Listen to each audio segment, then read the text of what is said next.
အခြေအနေကတကယ်ကိုဆိုးရွားသွားပြီးမိန်းကလေးဟာသွေးအလွန်မင်းထွက်လွန်နေတာကြောင့်သွေးပေါင်ချိန်တွေကျဆင်းလာပါတယ်သွေးအမြန်ဆုံးသွင်းပေးဖို့လိုအပ်နေပေမဲ့သွေးနွေးတဲ့ဆက်တွေကပျက်စီးနေတာကြောင့်အခက်တွေ့နေရပါတယ်မိန်းကလေးဟာသတိလစ်နေချိန်မှာသူ့ရဲ့အတိတ်ကအဖြစ်အပျက်တွေကိုအိမ်မက်လို့မြင်အောင်နေမိပါတယ်အရင်တုန်းကသူ့မှာဘာမှမရှိပေမဲ့မိန်းကလေးကိုအစွမ်းကုန်ချစ်ပါမယ်ဆိုပြီးလက်ထပ်ခွင့်တောင်းခဲ့တဲ့ခင်မုန်းဖြစ်သူရဲ့ပုံရိပ်တွေမိန်းကလေးရဲ့မိဘတွေကဒီလူဟာဂုံးအဆင့်တန်းမတူဘူးဆိုပြီးတားဆီးခဲ့တာတွေကိုပြန်မြင်နေမိတာပါအဲ့ဒီတုန်းကမိန်းကလေးဟာခင်မုန်းရဲ့အချစ်ကိုယုံကြည်ပြီးမိဘစကားကိုနားမထောင်ပဲခင်မုန်းနဲ့အတူဘဝကိုတိဆောက်ခဲ့တာဖြစ်ပါတယ်အခုတော့မိန်းကလေးဟာမိဘစကားကိုနားမထောင်ခဲ့မိတာကိုနောင်တရနေပြီးသူတည်သွားရင်မိဘတွေဘလောက်တောင်ဝမ်းနည်းမလဲဆိုတာကိုတွေးပြီးပူဆာနေပါတယ်ဒါပေမဲ့ကံကောင်းစွာနဲ့ပဲခွဲစိတ်မှုအောင်မြင်သွားပြီးမိန်းကလေးသတိပြန်ရလာပါတယ်ဆရာဝန်မလေးကမိန်းကလေးကိုသတိရလာပြီးဖြစ်ကြောင်းနဲ့အပြင်ကလူဟာတကယ်ပဲယောက်ျားမဟုတ်ဘူးလားလို့ထပ်မေးပါတယ်မိန်းကလေးကတော့အပြင်ကလူဟာလူလိမ်ဒါမှမဟုတ်စိတ်မနှက်တဲ့သူဖြစ်လိမ့်မယ်လို့ပဲအေးအေးဆေးဆေးပြန်ဖြေပါတယ်ဆရာဝန်မလေးကအဲ့ဒီလူဟာမိန်းကလေးကိုကယ်ဖို့တွေးတွေအများကြီးလူခဲ့တာလို့ပြောပြတဲ့အခါမိန်းကလေးကဒါဟာသူ့လှုပ်တဲ့လှုပ်ထိုက်တဲ့အလုပ်ဖြစ်ကြောင်းတုံ့ပြန်ပါတယ်သူ့ကြောင့်ဒါအခုလိုမတော်တဆမှုဖြစ်ခဲ့ရတာဖြစ်လို့အခုခင်မုန်းဖြစ်သူလှုပ်သမျှအရာအလုံးဟာသူ့ရဲ့အဖြစ်ရှိစိတ်ကိုလျှော့ချဖို့အတွက်သာဖြစ်တယ်ဆိုတာသူကောင်းကောင်းသိနေပါတော့တယ်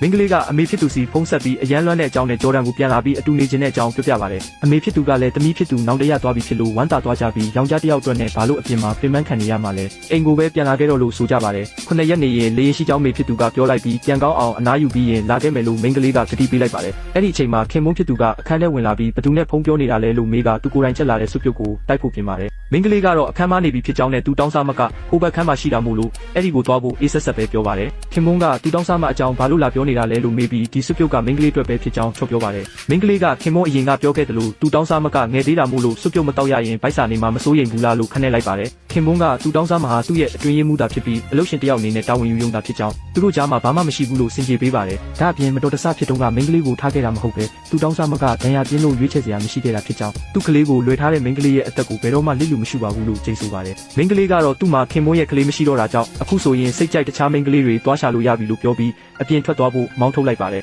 ခင်မုန်းကအကောင့်အတိုင်းစကားပြောရအောင်လို့အတင်းဆွဲထားပေမဲ့မိန်းကလေးကတော့ယုံလိုက်ပြီးခင်မုန်းရဲ့ပါကိုရိုက်လိုက်ပါတယ်